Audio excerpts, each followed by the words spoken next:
कुञ्जहरि गोपीजन वल्लभ गिरिवरधारी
श्री राधा श्याम सुंदर जी की जय। श्री राधा गोपाल की जय।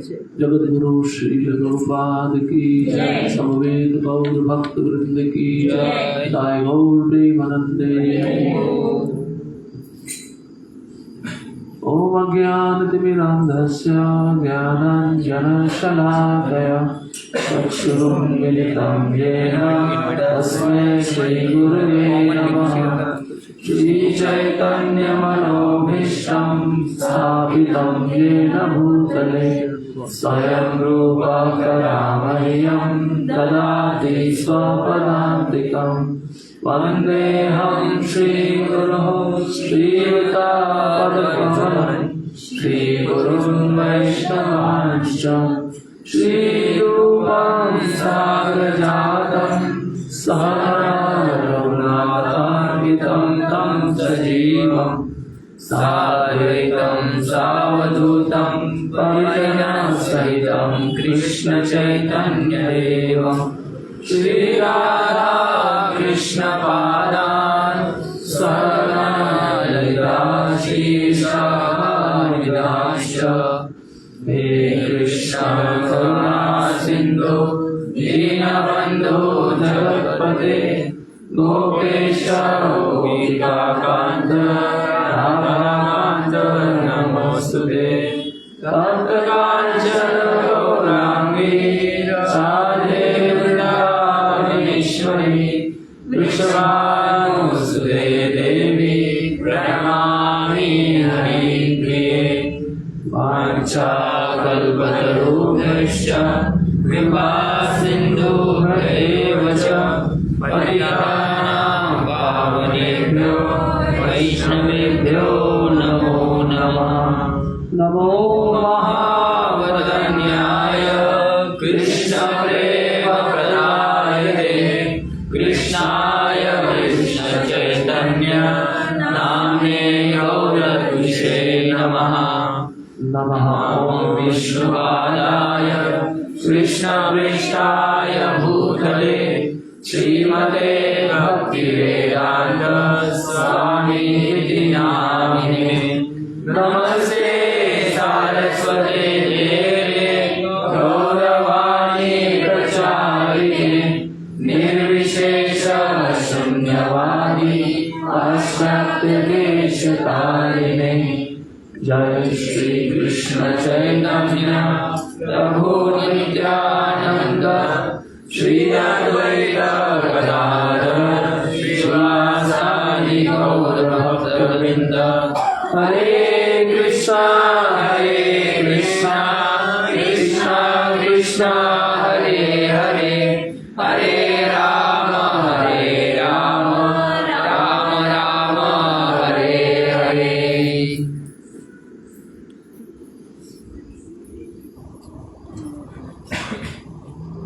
हरे कृष्णा। सभी भक्तों का स्वागत है। उम्मीद करते हैं, आशा करते हैं आपको मेरी हिंदी समझ में आएगी।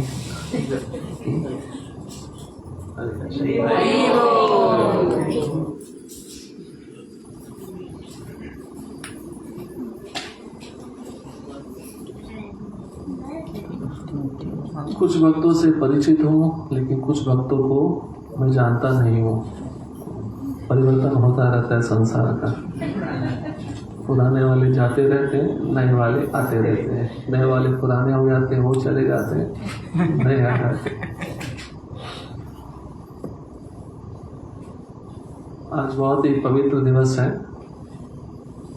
आज शरद पूर्णिमा प्रारंभ हो रही है और वैष्णवों के लिए महीना, ये मास बहुत ही विशेष है। जैसे श्रीमान मत्स्य अवतार को जी बताए कि इस महीने में जो भी भक्त आध्यात्मिक क्रिया करता है तो उसका 100 गुना अधिक लाभ उसको प्राप्त होता है।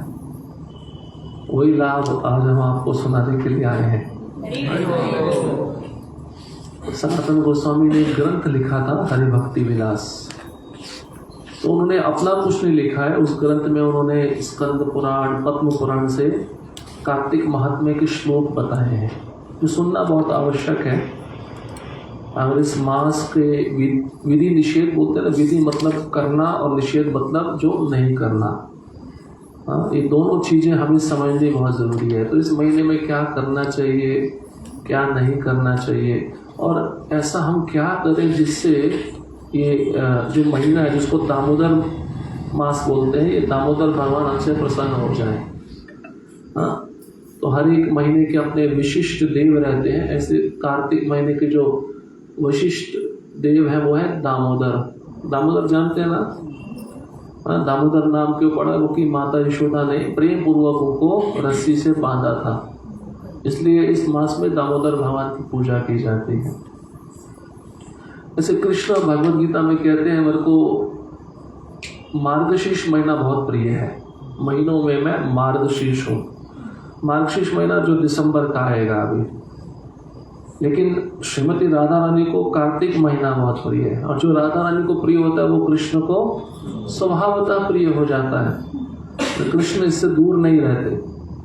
हाँ, और देखिए इस महीने में भगवान की लीला सबसे ज़्यादा हुई है। राधा कुंड का और श्याम कुंड का जो प्राकट्य दिवस है वो इस महीने में होता है, और भगवान कृष्ण ने गिरिराज जी को उठाया, गोवर्धन को उठाया है ना, वो भी इसी महीने में उठाया था। और दामोदर की लीला दिवाली वाले दिन हुई थी, वो लीला दामोदर की इसी महीने में होती है। भगवान ने नरकासुर का वध इसी महीने में किया था। हमारे संस्थापक आचार्य श्रील प्रभुपाद का तिरुभाव दिवस इसी महीने में होता है। और कितने विशेष प्रकार हमारे आचार्यों का आविर्भाव तिरुभाव भी इसी महीने में होता है।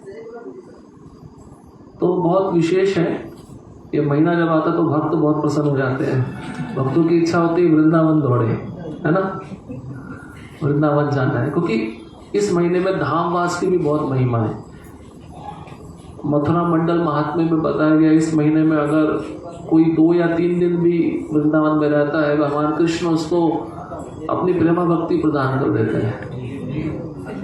वो व्यक्ति उस समय भक्त नहीं है, लेकिन कुछ समय के लिए धामवास किया भक्तों के संग में, तो कुछ समय के बाद क्या होगा, वो ऑटोमेटिक भक्ति शुरू कर देगा, उसकी जो अज्ञात स्वीकृति है वो जागृत हो जाएगी। इसलिए इस महीने के विषय में जानना बहुत जरूरी है।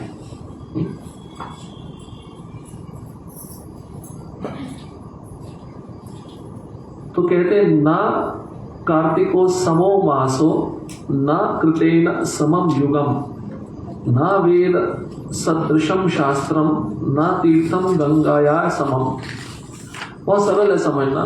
कहते हैं ना कार्तिक समो मासो, कार्तिक के समान कोई महीना नहीं है। और फिर कहते हैं ना कृतेन समम युगम, सतयुग के जैसा कोई युग नहीं है।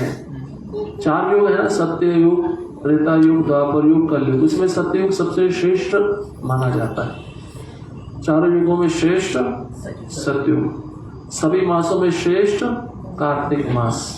फिर कहते हैं ना वेद सदृशम शास्त्रम, और वेद के समान कोई शास्त्र नहीं है। और अंत में कहते हैं ना तीर्थम गंगाया समम, गंगा के समान कोई तीर्थ नहीं है। तो कार्तिक मास बहुत विशेष है, इसलिए इसके समान कोई दूसरा मास नहीं हो सकता। क्यों विशेष है ये आगे आपको बताया जाएगा, किस महीने में करने से क्या मिलता है। भौतिक जगत में लोगों की इच्छा होती है ना, थोड़ा सा करें ज्यादा मिल जाए, है या नहीं है। माताएं होती हैं, कहीं पता चले डिस्काउंट है साड़ी का, पहुंच गई तो महंगी साड़ी सस्ते में मिल रही है, चलो 1-2 लेने में क्या जाता है। इसलिए भगवान ने भी छूट दी है भक्ति की।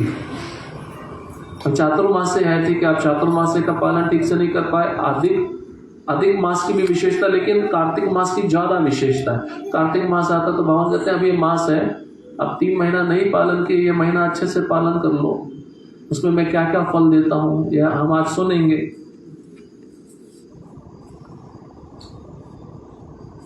तो यहाँ पे क्या है, कार्तिक महीना सभी महीनों में श्रेष्ठ है और वैष्णवों को भी बहुत प्रिय है। और इस महीने में वैष्णव जो भी आध्यात्मिक क्रियाएं करते हैं श्रद्धा पूर्वक, तो ऐसे वैष्णव अपने पितरों का तर्पण कर देते हैं। हम पिंडदान करते हैं ना, किस लिए करते हैं? हमारे पितरलोक में सुखपूर्वक रहे। लेकिन उसी कुल में, उसी वंश में अगर कोई शुद्ध भक्त जन्म ले ले या गंभीर भक्त जन्म ले ले तो उसको ये सब क्रियाएं भी करने की आवश्यकता नहीं होती। पिंडदान वो केवल भक्ति पर श्रद्धा रखे, उसके द्वारा उसके सब पितर का तर्पण हो जाता है। लेकिन अगर कोई पिंडदान नहीं कर पाए तो कार्तिक महीने में अगर वैष्णव की सेवा करता है तो उसमें पिंडदान सम्मिलित होता है, उसको अलग से सब करने की आवश्यकता नहीं होती।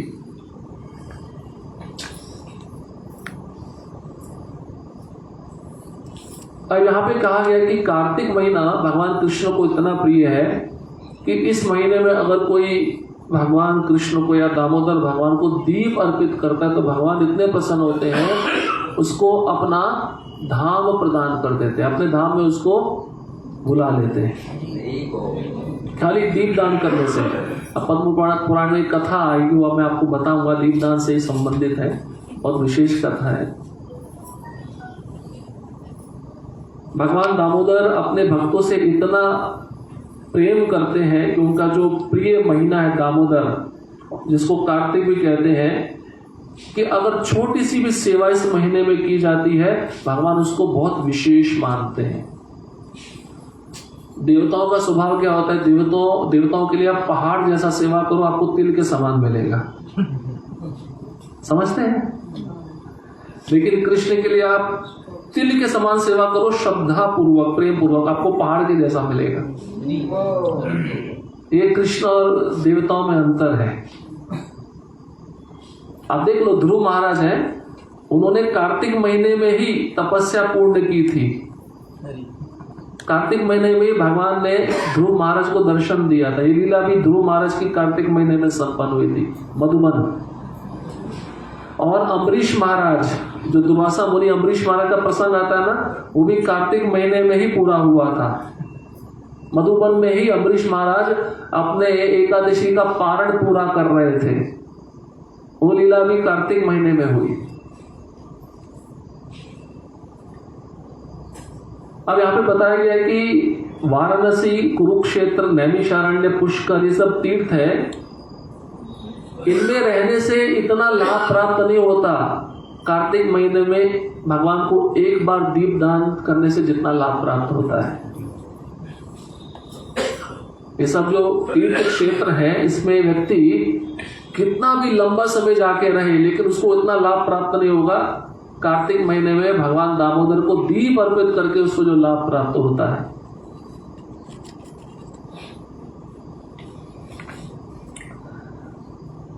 अब इसमें भक्तों को कुछ संकल्प भी लेना चाहिए। ऐसा बताया जाता है ना, आपकी कोई प्रिय चीज है उसको छोड़ देना चाहिए। आपकी खाने में हो या पहनने में हो, कोई भी रुचि हो किसी वस्तु में, कम से कम इस महीने के लिए उसको छोड़ देना चाहिए। और इनटेक ऑफ फूड कहते हैं, मतलब प्रसाद का जो ग्रहण है उसको कम करना चाहिए। भक्त अगर 3 टाइम खा रहे हो तो 2 टाइम कर दो, 2 टाइम जो खा रहे हो 1 टाइम कर दो। ये भी भगवान इससे भी प्रसन्न होते हैं। भगवान वैसे दामोदर किसी को भूखा नहीं मारना चाहते हैं, लेकिन ये तपस्या की दृष्टि से ये महीना बहुत श्रेष्ठ माना गया। अब देखो, प्रभुपाद जी सिंपल लॉजिक बताते हैं, आप समझ लोगे। प्रभुपाद कहते हैं खाना और सोना समय की बर्बादी है, सही है ना? ज्यादा खाओगे तो ज्यादा समय बर्बाद होगा, ज्यादा सोओगे तो ज्यादा समय बर्बाद होगा। इसलिए 1 टाइम खाओगे आपको नींद भी कम आएगी। कनेक्शन समझ रहे हैं? इसलिए खाना कम कर देना चाहिए इस महीने के लिए। महीना पूरा हो जाए फिर आप पूरा उसका इंस्टॉलमेंट निकाल लेना अगले महीने में।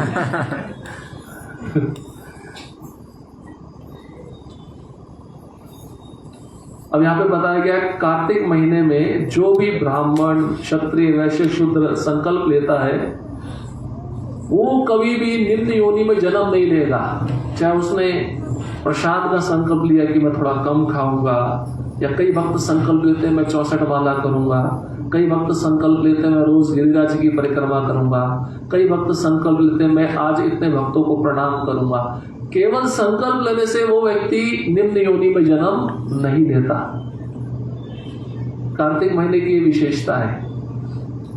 जैसे वसुदेव जी जब कारागृह में थे, जब कृष्ण जन्मे तो उनकी इच्छा हुई कि मेरा पुत्र जन्मा है तो मैं थोड़ा दान दे दूं, लेकिन उनकी उतनी समर्थता नहीं थी, तो उन्होंने मन ही मन सोचा मैं 10,000 गायें दान देता हूं। लेकिन उस समय तो कंस के कारागृह में बंदी थे, वो दे नहीं सकते थे, लेकिन मन ही मन उन्होंने संकल्प लिया दान देने का। तो अगर चाहे ब्राह्मण हो, वैश्य हो, शूद्र हो, कोई भी हो, अगर वो संकल्प भी लेता है कि कार्तिक महीने में ये मैं संकल्प निभाऊंगा, वो व्यक्ति भी निम्न योनि में नहीं जाएगा। निम्न योनि समझते हैं, पशु, कीट, पतंग, पक्षी, इस योनि में नहीं जाता। इस महीने की इतनी विशेषता है। और जैसे हम दिवाली बनाते हैं, दिवाली मतलब दीपावली, दीप मतलब दिया, वली मतलब लाइनों में लगाते हैं ना, एक पंक्ति में लगाते हैं, उसको दीपावली बोलते हैं। तो भगवान राम इसी महीने में अयोध्या वापस आए थे। उसी अयोध्या को अयोध्यावासी ने क्या किया था, पूरे दीपावली, पूरे हर जगह दीप लगा दिए थे, पूरी अयोध्या जगमग जगमग कर रही थी। तो इस महीने का विशेष संबंध है भगवान के साथ और वैष्णवों के साथ।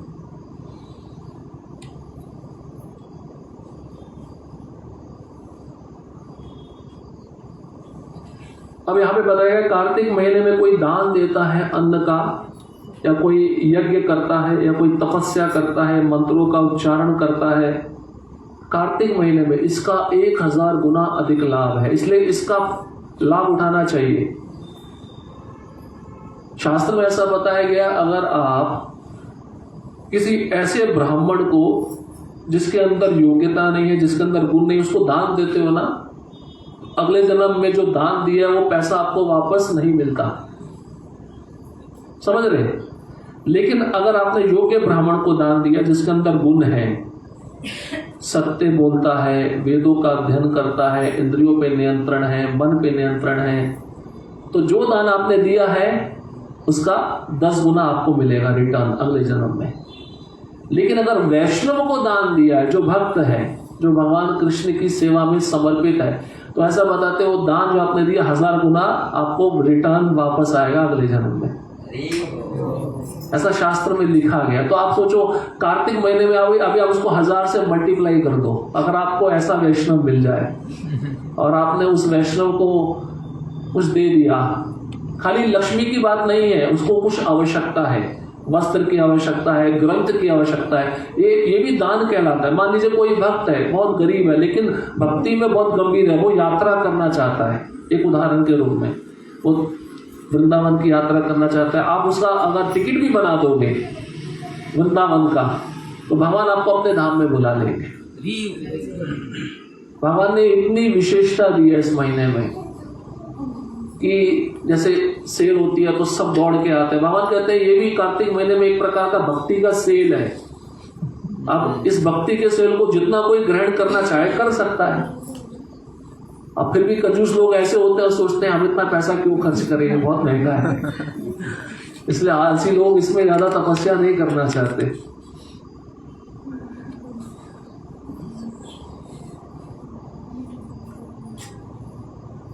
देखिए यहाँ पे बताया गया है कि कार्तिक के महीने में कोई रंगोली बनाता है, स्पेशल माताओं के विषय में बताया है, जो रंगोली बनाता है कार्तिक महीने में अपने मंदिर के बाहर या अपने घर के बाहर, तो भगवान जब उस रंगोली को देखते इतने प्रसन्न होते हैं, वो मुस्कुराते हैं, और मुस्कुराने के बाद वो माता जी जो रंगोली बनाती है उसका भगवत धाम जाना पक्का हो जाता है, खाली रंगोली बनाने से।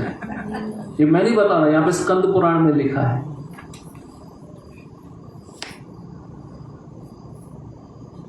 इंग्लिश में बता देता हूँ। During the month of Kartik if a woman decorates the temple of the supreme lord with drawings made with coloured powder, मतलब आप रंग बिरंगे जो कलर पाउडर होते हैं उससे रंगोली बनाते हैं ना। अब कोई माता जी कार्तिक महीने में रंगोली बनाती है, she will be transferred to the Golok Vrindavan, वो माता जी गोलोक वृंदावन में भेज दी जाएगी। आप नोट कर लो, हरि भक्ति विलास है, इसका टेक्स्ट नंबर 56 है। आपको अगर विश्वास नहीं हो रहा है, विलास 14 टेक्स्ट नंबर 56। मैं कोई झूठ नहीं बोल रहा हूँ, मेरे पास प्रमाण है। बोले बाबू जी आप ऐसा मजाक कर रहे हैं। ये कार्तिक मास की महिमा बता रहा हूं मैं, अलग मासों में ये महिमा नहीं है, ये विशेषता नहीं है। अब कोई अपनी प्लेट छोड़ के, स्टील का प्लेट हम यूज करते हैं ना खाने के लिए, उस प्लेट में भी नहीं खाना चाहिए, पत्तल पे खाना चाहिए। कोई पत्तल पे खाता है कार्तिक के महीने में, पूरा महीना यहाँ पे बताया गया, उसको एक कल्प तक कोई दुख नहीं मिलेगा। एक कल्प समझते हैं ब्रह्मा जी का एक दिन। अब 4 युग है, 4 युग की आयु को मिलाएंगे 46 लाख साल होते हैं। उतना आप 1000 से गुना करोगे उतना ब्रह्मा जी का 12 घंटा होता है, उतना ही ब्रह्मा जी का रात्रि 12 घंटा है। इतने समय तक वो कोई दुख उसको प्राप्त नहीं होगा जो पत्तल पे खाता है। इसलिए प्लेट पे भी नहीं खाना चाहिए कार्तिक महीने में।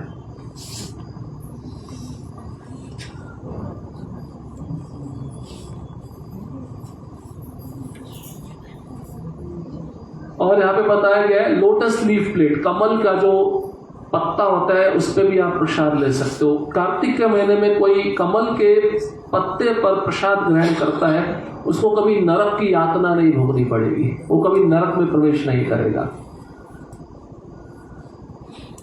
और उसको सारे तीर्थों के भ्रमण का फल मिल जाएगा केवल कमल के पत्ते पे प्रसाद लेने से।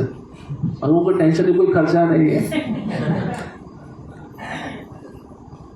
और साथ ही साथ उसकी सारी इच्छाएं पूरी हो जाएंगी।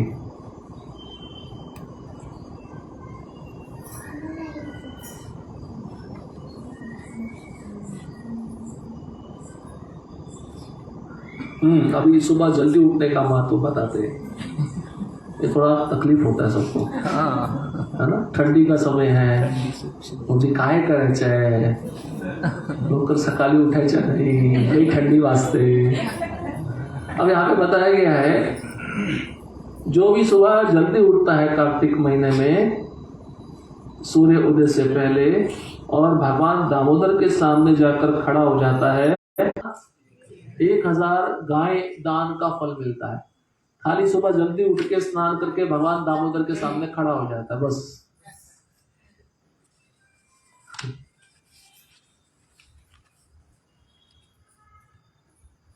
लेकिन उसका उल्टा भी है, सुन लो, वो भी बता देता हूँ।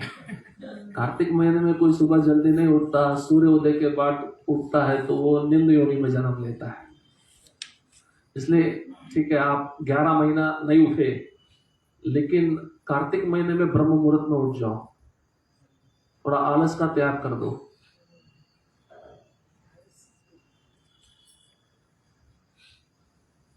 इस कलयुग में संतों की सेवा करना, गायों को गुड़ खिलाना, भगवान विष्णु का कथा का श्रवण करना, भगवान की पूजा अर्चना करना और ब्रह्म मुहूर्त में उठना इस कार्तिक के महीने में बहुत ही विशेष माना गया है। इन सब क्रियाओं से भगवान बहुत प्रसन्न होते हैं। ज्येष्ठ महीने में 1000 गायों को पानी पिलाना, ये केवल कार्तिक महीने में सुबह स्नान करके प्राप्त हो जाता है। कार्तिक महीने में आप सुबह जल्दी उठे, अपने घर में स्नान किया, मतलब आपने 1000 गायों को पानी पिला दिया।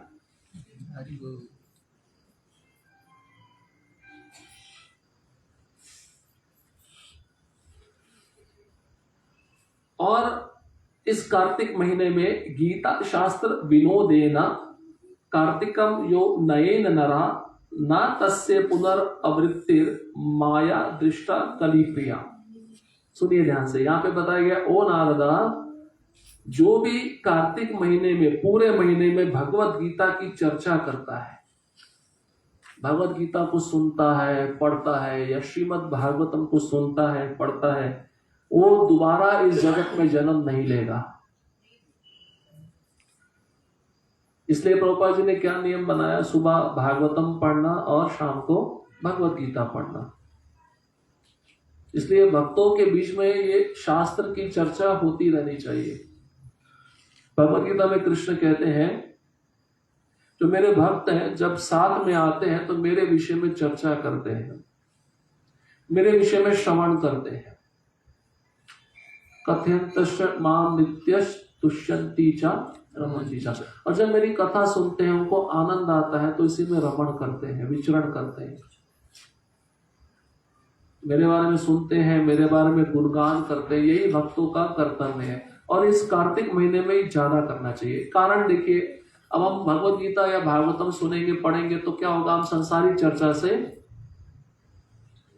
चर्चा से बच जाएंगे ना। बचेंगे नहीं बचेंगे? तो तुम्हारे घर में क्या चल रहा है, इसके घर में क्या चल रहा है, आज क्या बनाया, संसार का विषय यही है ना। भागवतम में सुखदेव गोस्वामी राजा परीक्षित को कहते हैं, सुनने के लिए हजारों विषय हैं। राम संति सहस्त्रशा, सुनने के लिए कितने विषय हैं? हजारों। कैसे हैं? क्या क्या सुनते हैं हम दिन भर? क्या क्या सुनते हैं? पहले तो अखबार आता है, उसको पढ़ते हैं, टीवी में ब्रेकिंग न्यूज सुनते हैं, है या नहीं है? फिर बाजार जाते हैं तो सब्जी का भाव पूछते हैं, फिर वो कुछ भाव बताता तो वो सुनते हैं। कितने सारे विषय सुनने के लिए। लेकिन अगर उन ग्राम्य कथा को ना सुनते हुए अगर हम कृष्ण की कथा सुने इस कार्तिक महीने में, तो नारद जी कहते हैं वो व्यक्ति दोबारा जन्म नहीं लेता। यद गत्वा न निवर्तन्ते तद्धाम परमम ममा, मेरे धाम में जब कोई आता है तो इस दोबारा जन्म इस जगत में नहीं लेता। और सुनिए, भगवान विष्णु या कृष्ण के मंदिर की परिक्रमा करना, जो कोई कार्तिक महीने में भगवान के मंदिर की परिक्रमा करता है, उसको एक एक पग पे 100 अश्वमेध यज्ञ का फल प्राप्त होता है। अब आपको पता है, अगर कोई व्यक्ति 100 अश्वमेध यज्ञ कर ले तो उसको कौन सी पदवी प्राप्त होती है? इंद्र। बनना चाहते हो इंद्र? वो तो वैसे ही परेशान है, उसको अपना गद्दी का चिंता रहता है। लेकिन यहाँ पे बताया कार्तिक महीने में मंदिर की परिक्रमा करते हैं, अगर एक कदम उठाया, एक कदम पे 100 अश्वमेध यज्ञ का फल मिलता है। कितनी विशेषता है।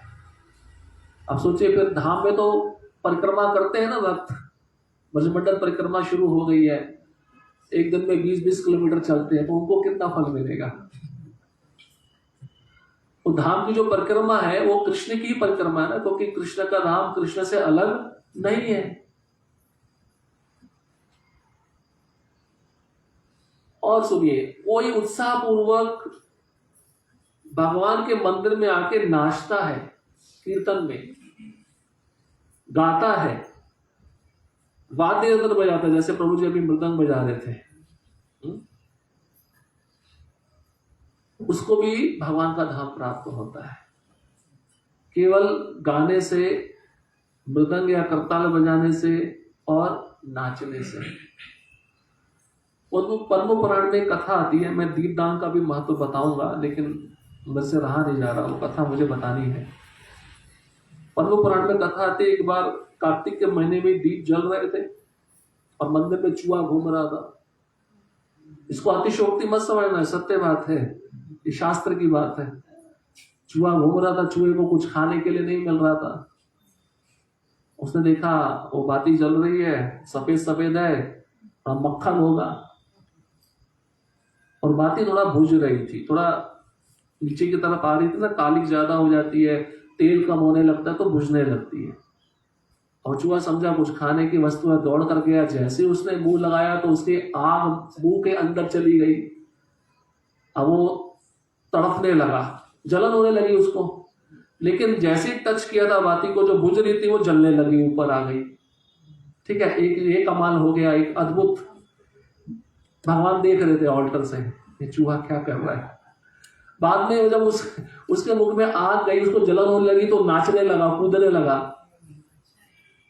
उसको तो जलन हो रही थी, लेकिन भगवान ने उसका जो कूदना है नाचना समझ लिया कि मेरे सामने नाच रहा है, और मेरा जो दिया बुझ रहा था इसने दोबारा जला दिया। उस समय भगवान ने विमान भेजा। कौन सा विमान भेजा? Indian airlines. अपना भगवत धाम का विमान भेजा, बोले इस चूहे को लेके आओ। अब ऐसा मत समझना ये झूठ है, सच है। ये विमान आया उस चूहे के लिए, और विमान में विष्णु पार्षद थे, उस चूहे को बिठाया तो उसका अद्भुत रूप बन गया, चतुर्भुज बन गया, और सीधा भगवत धाम चला गया। दीप वो जलाया नहीं ना, वही लगा जल रहा था, बुझ रहा था, उसको उसने पुनः जला दिया और ना उसको स्वयं से जलन हो रही थी। जलन होती है तो व्यक्ति थोड़ा बहुत रिएक्शन देता है ना, प्रतिक्रिया देता है। तो प्रतिक्रिया उसकी कैसे कि वो नाच रहा था चूहा, भाई अब जल गया, मुंह जल गया। हमारा मुंह में कुछ गरम गरम चीज आके तो हम निकाल देते हैं, है ना। लेकिन वो क्या करेगा, उसको दर्द हो रहा था, वो नाच कूद रहा था, भगवान ने उसको नृत्य समझ लिया, मेरे सामने नाच रहा है, चलो अब इसका भाग्य खुल गया, अभी मेरे पास आएगा। इसलिए कार्तिक महीने में कम से कम 2 बार मंदिर जाकर भगवान का दर्शन करना चाहिए और 2 बार दीपदान भी करना चाहिए। भक्त 3-3 बार करते हैं और हर एक महीने का अपना विशिष्ट स्तुति होता है। जैसे अधिक मास में युगलाष्टकम था, चौराष्टकम था। अब कार्तिक मास में क्या गाया जाता है, दामोदराष्टकम, जो सत्यव्रत मुनि को बहुत प्रिय है, जिन्होंने लिखा है। और इसमें शुद्ध भक्ति का वर्णन है और कुछ भी नहीं है। इस कार्तिक मास को ऊर्जा व्रत भी कहते हैं। ऊर्जा मतलब शक्ति देने वाला व्रत, और ये शक्ति भक्ति में होती है। और ये भक्ति की शक्ति कहां से आती है, श्रीमती राधा रानी से आती है। भक्तों को जो भक्ति में उल्लास मिलता है, आनंद मिलता है, उत्साह मिलता है, उसका पोषण करने वाली कौन है, श्रीमती राधा रानी है। इसलिए उसको ऊर्जा व्रत बोला जाता है। इसलिए भक्त विभिन्न प्रकार के संकल्प लेते हैं। अब इस कार्तिक महीने में कोई विष्णु सहस्त्र नाम पढ़ता है। विष्णु सहस्त्र नाम जानते हैं, भगवान विष्णु के 1000 नाम। और गजेंद्र का स्तुति पढ़ता है। भागवतम के 9वें स्कंद में गजेंद्र का स्तुति है। जब गजेंद्र के पांव को मगरमच्छ ने पकड़ लिया था, भगवान ने सुदर्शन चक्र चला के उसका रक्षण किया था। तो गजेंद्र स्तुति और विष्णु सहस्त्रनाम जो इस कार्तिक महीने में पढ़ता है, वो दोबारा जन्म नहीं लेता। लेकिन हमें जो महामंत्र मिला है उसमें सारी स्तुतियां हैं, सारे विष्णु सहस्त्र नाम है।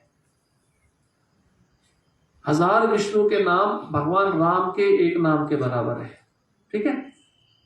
और 3 राम के नाम 1 कृष्ण नाम के बराबर है। तो आप सोचिए, जो हम महामंत्र लेते हैं उसमें हमने कितने विष्णु सहस्त्र नाम ले लिए।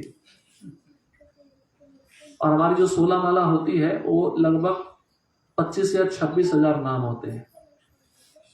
दिन में 16 माला करना मतलब 25 या 26 हजार नाम लेने के बराबर है। तो आप विष्णु सहस्त्र नाम कितना पढ़ लिए। विष्णु सहस्त्र नाम पढ़ने में आपको थोड़ा देर लग सकता है, लेकिन महामंत्र उच्चारण करने में ज्यादा देर आपको नहीं लगेगा और सरल है। और कृष्ण नाम उसमें कितनी बार आ रहा है, राम का नाम उसमें कितनी बार आ रहा है।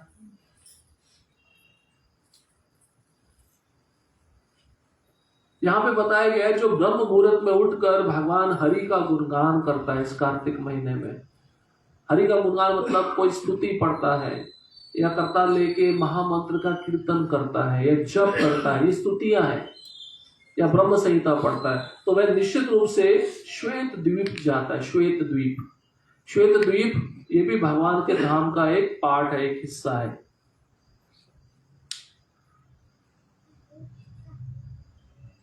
कार्तिक महीने में कोई जौ समझते, जौ खाने का, जौ दान में देता है, तो जितना जौ उसने दान में दिया है उतने समय तक, उतने युगों तक वो उच्च लोकों में वास करता है।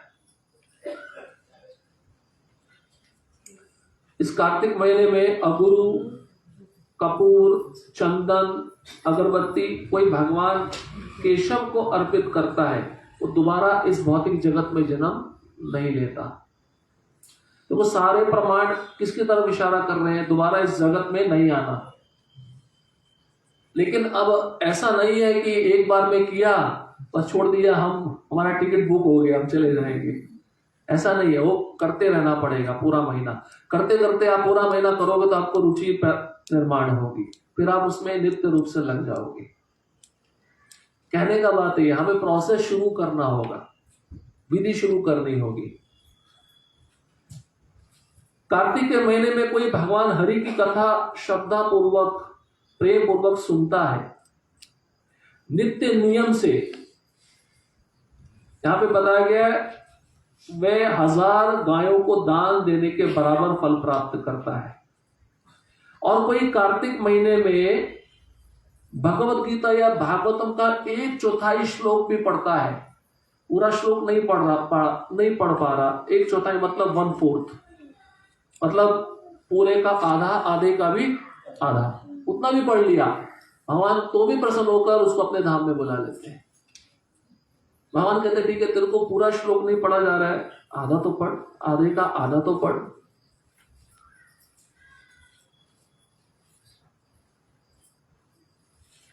इसलिए इस कार्तिक महीने में सब व्यर्थ की चीजों को त्याग कर भगवान हरि की कथा श्रवण करने में अपना मन लगाना चाहिए। अब इसमें क्या करना चाहिए कार्तिक महीने में, सुनिए। सबसे पहले यहाँ पे बताया गया ब्रह्मचर्य व्रत का पालन करना। चाहे घर में पति पत्नी है, स्त्री पुरुष, उनको अलग सोना चाहिए, एक साथ नहीं सोना चाहिए। दूसरा, जमीन पे ही सोना चाहिए, गद्दे पे नहीं सोना चाहिए। तपस्या का महीना है। वैसे तो पूरा चातुर्मास्य नियम पालन करना चाहिए। अगर चातुर्मास्य में पूरा नहीं हो पाया तो कार्तिक में तो एटलीस्ट करना चाहिए। सरकार ने कुछ नियम बनाए हैं ना। क्या नियम बनाया? रेड लाइट पे रुकना, ग्रीन लाइट पे जाना। आप उसको फॉलो करते हो या नहीं करते हो? करते हैं ना। नहीं करोगे तो क्या होगा? फाइन लगेगा, है ना। कैमरे लगे, सीसीटीवी कैमरा। तो ये मनुष्य शरीर जिम्मेदारी वाला शरीर है या नहीं है? तो इसमें हमें जानना है ना क्या करना है क्या नहीं करना है। अब जो नहीं करना उसको हम करेंगे तो हमें भी क्या देना पड़ेगा? फाइन देना पड़ेगा। मैं बोलोगे मुझे हमको कौन देख रहा है? आपको देख रहा है। आपके ऊपर 12 सीसीटीवी कैमरा लगाए हुए हैं, आप बच नहीं सकते। सुनना चाहते हो कौन कौन से कैमरा है? भागवतम में वर्णन है। सबसे पहला कैमरा है सूर्य, जो दिन के समय आपको देखता रहता है। आपके मन में क्या चल रहा है वो नोट कर रहा है। आप ऐसा मत समझो सूर्य देव को कुछ पता नहीं है, सब पता है। रात के समय कौन देखता है? चंद्रमा देखता है। ये दोनों भगवान की आंखें हैं, सूर्य और चंद्र दोनों नेत्र हैं। तीसरा है पृथ्वी देख रही है। पृथ्वी को स्पर्श करके ही चलते हो ना। पृथ्वी का स्पर्श है या नहीं है? इसको भूदेवी बोलते हैं। ये माँ है, भगवान की पत्नी है, ये आपको देख रही है सदैव। चौथा, हवा देख रही है। हवा के बिना जी सकते हो? प्रभुपाद जी कहते हैं शरीर में 10 प्रकार की वायु है जो काम करती है। नाक में जो वायु है, जो अंदर लेते हैं बाहर लेते हैं, दोनों अलग है। और हम उबासी लेते हैं ना जब भाई, वो वायु अलग है। जो हम अपान वायु छोड़ते हैं वो अलग है। तो वायु भी आपको देख रही है। फिर आकाश देख रहा है आपको, दिशाएं देख रही हैं। 10 दिशाओं का नजर आपके ऊपर है। अब यमराज कहते हैं मैं देख रहा हूं अपनी पुरी में बैठे बैठे, संयमिनी पुरी में मैंने ऐसा कैमरा लगा रखा है कि वहां से फोकस होता है सीधा इधर तक का। ऐसा मनुष्य ने कोई कैमरा बनाया कि अमेरिका में लगाए और इंडिया में देख ले क्या चल रहा है? सैटेलाइट है, सैटेलाइट ऊपर से फोटो खींच लेता है, बात अलग है। लेकिन सीसीटीवी कैमरा ऐसा कोई लगाया है? अमेरिका ने नहीं लगाया। वो यंत्र ऐसा बना ही नहीं है। लेकिन भगवान की सृष्टि में ऐसे यंत्र हैं कि यमराज को उन्होंने पावर दी है। वो अपनी संयमनी पुरी में बैठे बैठे सब कुछ देखते हैं कि सांगली में इस मंदिर में अभी क्या चल रहा है, कौन सा भक्त सो रहा है, कौन सा भक्त जाग रहा है, कौन ध्यान पूर्वक सुन रहा है, कौन ध्यान पूर्वक नहीं सुन रहा है।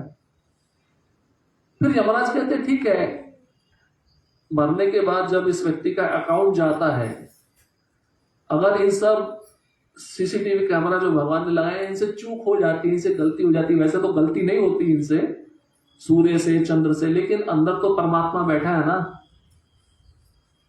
वो तो देख ही रहा है। इसलिए कृष्ण गीता में क्या कहते हैं? सर्वस्य चाहम हृदय संनिविष्टो मत्ता स्मृति ज्ञान मपोहनम चा। कृष्ण कहते हैं मैं हृदय में बैठा हूं अर्जुन, और मेरे द्वारा स्मृति होती है, ज्ञान होता है, अज्ञान होता है। इसलिए सावधान रहना चाहिए।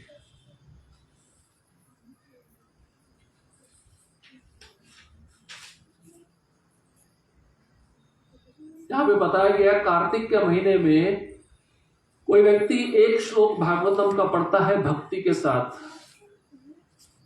उसको 18 पुराण पढ़ने का फल प्राप्त हो जाता है। सुना आपने ध्यान से? नहीं सुना?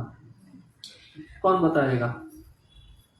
मतलब नजर है, कौन कहाँ देख रहा है? अभी क्या बताया आपको मैंने? भागवतम का एक श्लोक। नहीं, गलत है। एक शब्द तो आपने मिस कर दिया जो सबसे महत्वपूर्ण था। हाँ बोलो। भक्ति पूर्वक पढ़ने से कुछ नहीं होगा। जो भक्ति से पढ़ेगा उसको 18 पुराण पढ़ने का फल मिल जाएगा। कृष्ण गीता में क्या बोले? पत्रम पुष्पम फलम तोयम यो में भक्त्या प्रसिद्धि। मुझे देना तो प्रेम से दो। मैं प्रेम ही नहीं है तो मैं स्वीकार नहीं करता किसी ने। दुर्योधन का स्वीकार किया था क्या? लेकिन विदुर का स्वीकार किया। केले के छिलके खाए भगवान ने। भगवान को प्रेम चाहिए। इसलिए अगर प्रेम से, श्रद्धा से आप एक श्लोक पढ़ोगे भागवतम का, 18 पुराण पढ़ने का फल मिल जाएगा। ये श्लोक बता रहा है, ये मैं नहीं कह रहा।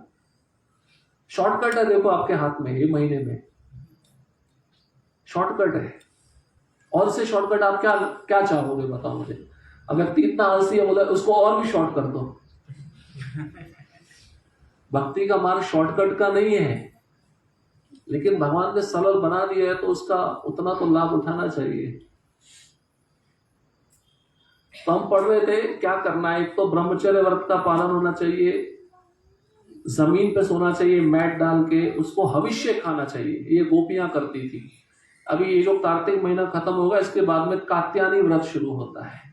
ठंडी का समय इतना होता है, गोपियां यमुना में भोर में स्नान करती थी और एक ही टाइम खिचड़ी होती ना, खिचड़ी, उसमें नमक नहीं, मसाला नहीं, उबला हुआ, उसको हविष्य बोलते हैं।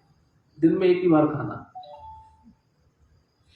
ये कार्तिक महीने में करना चाहिए, हविष्य बोलते हैं इसको। क्यों, ऐसा क्यों बोल रहे हैं? भाई बिना नमक के, बिना मिर्च मसाले के खाना, वह कोल्हापुरी तड़का कट, है ना। जीभ के लिए क्या होता है ना, आनंददायक होता है ना, इंद्र तृप्ति है भी, तो इससे बचना चाहिए। जीभ की स्वाद के लिए नहीं खाना चाहिए। हमें ऐसे खाना चाहिए जिससे हमारा शरीर बना रहे और शरीर से भगवान की सेवा चलती रहे। और जितना आप सरल खाओगे उतना शरीर आपका अधिक स्वस्थ रहेगा। ये जो मिर्च मसाला, ये क्या रजोगुनी है ना। आप भगवत गीता में पढ़ो, भगवान कहते 3 प्रकार के आहार हैं, सत्वगुनी, रजोगुनी, तमोगुनी। तमोगुनी क्या है? मांस, मच्छी, अंडा। रजोगुनी क्या है? तीखा, मसाला, चटपटा। और सत्वगुनी क्या है? दूध से बनी आइटम, अन्न, ये फल, ये सत्व गुण है। तो हम सत्व गुण में रहेंगे तो हमारी भक्ति भी कैसी रहेगी? सत्व गुणी रहेगी। हमारे विचार भी कैसे रहेंगे? सत्व गुणी रहेंगे। इसलिए हविष्य खाना चाहिए एटलीस्ट 1 महीने तक। और देखो, ये खाओगे ना, आपका शरीर बहुत हल्का रहेगा। और कहते हैं कि कमल के पत्ते पे खाना चाहिए, पहले बता दिया। उसके लिए स्टील का, लोहे का प्लेट यूज नहीं करना चाहिए। और भगवान दामोदर की पूजा दीप दान से करनी चाहिए। ऐसा करने पर वह व्यक्ति सब पापों से मुक्त होकर वैकुंठ धाम में प्रवेश करता है और भगवान हरि का सानिध्य प्राप्त करता है। ये सब करना चाहिए कार्तिक महीने में। और जो कार्तिक महीने में एक ही टाइम खाता है तो वो बहुत ही प्रसिद्ध हो जाता है, शक्तिशाली हो जाता है, उसका यश सब जगह फैलता है।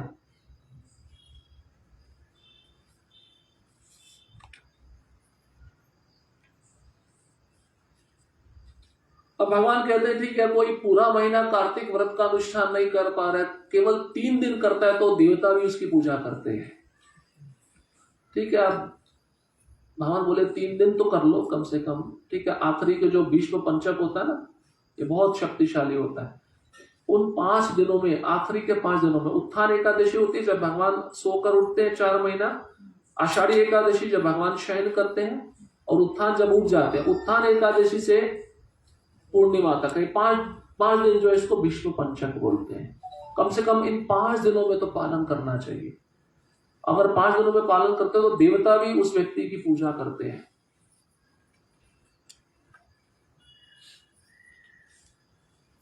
अच्छा, इस महीने में तुलसी महारानी की भी सेवा होनी चाहिए। तुलसी महारानी का बहुत महत्व है। जैसे हम रोज तो हमारे मंदिर में तुलसी आरती रहती है, हम जल प्रदान करते हैं, परिक्रमा करते हैं, आरती करते हैं।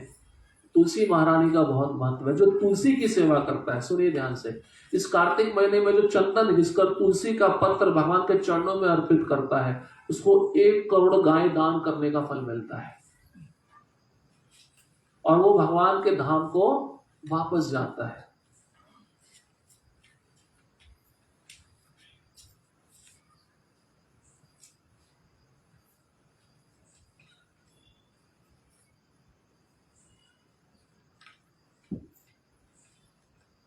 अब यहाँ पे दीप दान का थोड़ा महत्व सुनते हैं। मान लीजिए अगर कोई दीप दान करने में समर्थ नहीं है, बीमार हो गया, अगर वह दूसरे को प्रेरित कर रहा है दीप दान करने के लिए, ये भी महत्व है। आप सुन लीजिए, कुंती महारानी भागवतम में जब भगवान कृष्ण की स्तुति करे तो उसमें कहती है कि मान लीजिए कोई भगवान का कीर्तन कर रहा है, नाम ले रहा है, नृत्य कर रहा है, और उसको देखकर व्यक्ति नहीं कर पा रहा, लेकिन कीर्तन को सुनकर, कीर्तन को देखकर वह व्यक्ति प्रसन्न हो रहा है, तो प्रसन्न होने से भी वह आपके धाम को प्राप्त कर लेगा। तो कहने का मतलब ये, कार्तिक महीने में मान लीजिए कोई बीमार व्यक्ति है, वो स्वयं से दीपदान नहीं कर पा रहा है, उसकी इतना अशक्तपन है कि उठ नहीं पा रहा है, लेकिन वो दूसरे को प्रेरित कर रहा है, तो भगवान उसको भी अपने धाम में बुला लेते हैं। प्रेरित करना चाहिए दूसरों को, ज्यादा से ज्यादा इस महीने में दीपदान के लिए प्रेरित करना चाहिए। अब देखिए यहां पे बताया गया, कल्प कोटि सहस्त्राणी, स्कंद पुराण का श्लोक है। कार्तिक महीने में दीपदान का महत्व। कल्प कोटि सहस्त्राणी पताकानि बहूनि अपि निमेषार्धेन दीपस्य विल्यम यान्ति कार्तिके। यहां पे बताया गया है, अगर कोई भगवान दामोदर को कार्तिक महीने में दीप दान करता है 1 सेकंड के लिए, 1 सेकंड नहीं, 1 सेकंड का जो आधा होता, फ्रैक्शन सेकंड, उतने समय के लिए उस व्यक्ति के सारे पाप नष्ट हो जाते हैं पिछले 1 करोड़ जन्मों के। कितने? 1 करोड़ जन्मों के। अब आप देखिए, अगर आरती भी घुमाएंगे, कम से कम आपको 2 या 3 मिनट तो लगेगा ना। यहाँ पे भगवान कहते हैं कि 1 सेकंड का भी आधा, उतना भी कर दिया, आपके 1 करोड़ जन्मों के पाप नष्ट हो जाएंगे।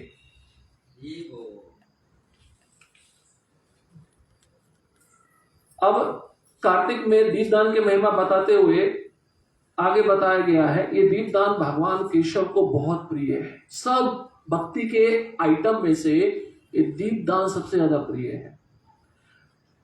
और जो भी दीपदान करता है, मैं इंग्लिश में आपको एज इट इज वर्ड पढ़ के सुना रहा हूं। One who offers a ghee lamp during the month of Kartik will never again take birth in this material world. कोई दीपदान करता है इस कार्तिक के महीने में, वो दोबारा जन्म इस संसार में नहीं लेगा। आप दोबारा सांगली में जन्म लेना चाहते हो? यहाँ पे अभी तो नहीं बोल रहे, बाहर जाके आपका विचार बदल भी सकता है। आपको बहुत अच्छा है सांगली, तो मैं तो भी आ रहा था, इतना ट्रैफिक था, मैं फंस गया। मैंने बोला कहाँ फंस गया? माता जी रास्ते में मिली थी, मुड़ गई। मैंने बोला ये कहाँ जा रही हैं? बोले सत्संग में जा रही है। तो हमें पीछे पीछे हम आ जाते हैं, हम प्रभु जी के पास में गए, प्रभु जी हमको ले आए, हमें पता नहीं था।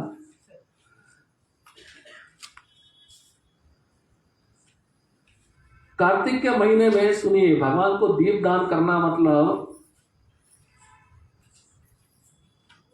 कुरुक्षेत्र में 10 करोड़ बार वास करने के बराबर है।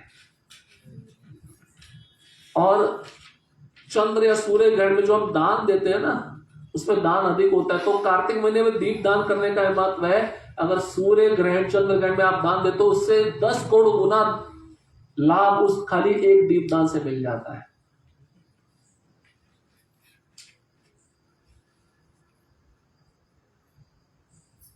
केवल दीपदान करने से भगवान जनार्दन को कार्तिक के महीने में, किसी ने मंत्र का जप नहीं किया जीवन भर, खाली दीपदान किया कार्तिक महीने में, किसी ने कोई अनुष्ठान नहीं किए, शुद्धिकरण के लिए कोई व्रत नहीं लिया, वो भी भगवत धाम को प्राप्त कर लेगा। कितनी महिमा है, कितने श्लोक है। और जिसने दीपदान किया कार्तिक महीने में, यहाँ पे पता है क्या, उसने सारे प्रकार के यज्ञ कर लिए, सारे प्रकार के व्रत कर लिए, सारे प्रकार के अनुष्ठान कर लिए, खाली एक दीपदान करने से। आपको कितना अच्छा शॉर्टकट मिल रहा है। दीप उठाना है, भगवान के 4 बार चरणों में घुमाना है, नाभि में 2 बार घुमाना है, मुख में 3 बार घुमाना है, पूरे दिव्य शरीर पे 7 बार घुमाना है, आपका सब काम पूरा। लेकिन ये रोज कर रहा है। और बताते हैं कि वो व्यक्ति जो दीपदान कर रहा है उसके सारे आध्यात्मिक क्रियाएं शाश्वत बनी रहती है। वो कहीं पे भी जाएगा, उसकी शाश्वत भक्ति में विधि कभी भी नष्ट नहीं होगी।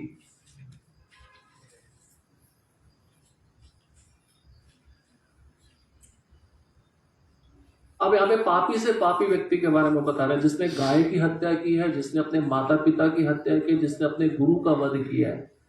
अगर वो भी कार्तिक के महीने में दीपदान करता है, वो इन सब पापों से मुक्त होकर भगवत धाम चला जाता है।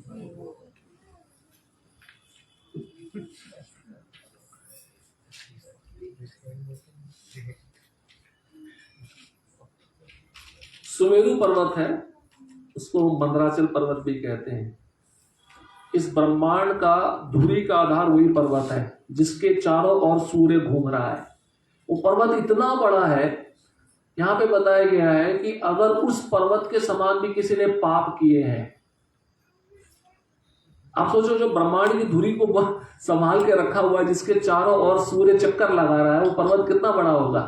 आपने बैलगाड़ी देखी, बैलगाड़ी में एक्सल होता है पहिए में बीच में, वो पहिए की धुरी दूसरे पहिए की धुरी से बंधी होती है ना, जुड़ी होती है ना। ऐसे ही सूर्य कैसे घूम रहा है, सूर्य का जो रथ है, सूर्यदेव का रथ, उसका जो एक्सल है उसी सुमेरु पर्वत से जुड़ा हुआ है, और वो ऐसे चक्कर लगाता है 6-6 घंटा हर एक पूरी का। मेरे कहने का मतलब है वो पर्वत इतना बड़ा है, अगर किसी व्यक्ति ने उस पर्वत के समान भी पाप किए हैं, वो भी कार्तिक महीने में अगर दीपदान करता है, वो सारे पाप का पर्वत नष्ट हो जाता है।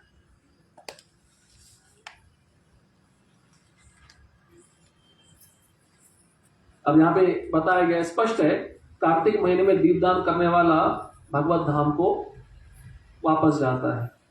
अब देखिए, मनुष्य शरीर पाके कोई दीपदान नहीं करता है कार्तिक महीने में, तो निश्चित रूप से उसको नरक मिलता है। यहाँ पे उसका निषेध भी बताया गया है।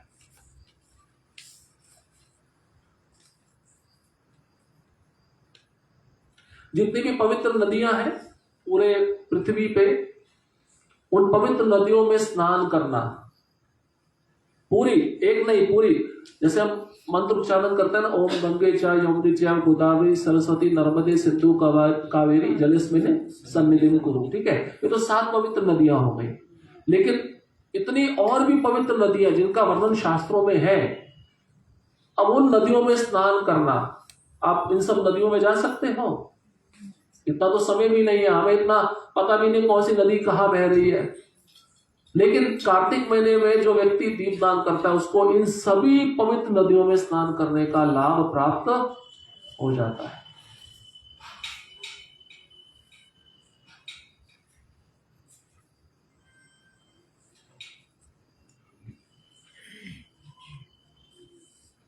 Offering a ghee lamp before Lord Vasudev during the month of Kartik ensures one's transfer to the eternal spiritual world, which is free from all kinds of material obstacles. भगवान जनार्दन को, भगवान दामोदर को कार्तिक महीने में दीपदान मतलब उसका गारंटी स्टैंप लग जाता है भगवत धाम जाने का, दीपदान अर्पित करना। कोई व्यक्ति को अमेरिका जाना हो, एम्बेसी के बाहर खड़ा हो, उसको वीजा मिल जाता, कितना खुश होता है। आप सोचो, अगर आप दीपदान कर दिए श्रद्धा पूर्वक, तो भगवान गारंटी दे रहे हैं वो व्यक्ति मेरे धाम में निश्चित आएगा, वो कभी दोबारा इस भौतिक जगत में जन्म नहीं लेगा।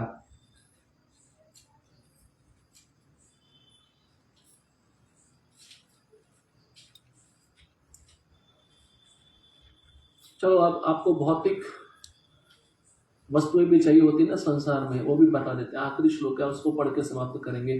कार्तिके दीप दानम तु कुर्याद यो वैष्णवाल्य धनम पुत्रो यशा कीर्तिर भवेत् तस्या च सर्वदा।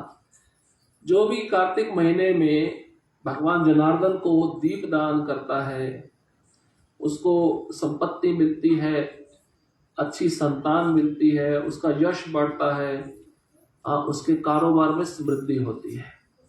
अब भौतिक लोगों के लिए भी भगवान ने कुछ छोड़ दिया है, चलो इसी बहाने मेरी सेवा में तो आएंगे, मेरे लिए दीपदान तो करेंगे।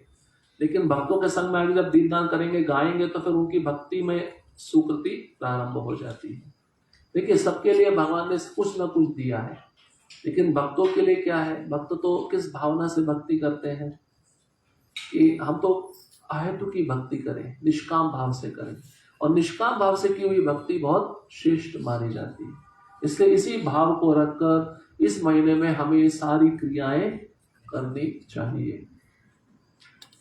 हरे कृष्णा कृष्णा कृष्णा हरे हरे, हरे राम राम राम हरे हरे। अब किसी का कोई प्रश्न है तो पूछ सकते हैं।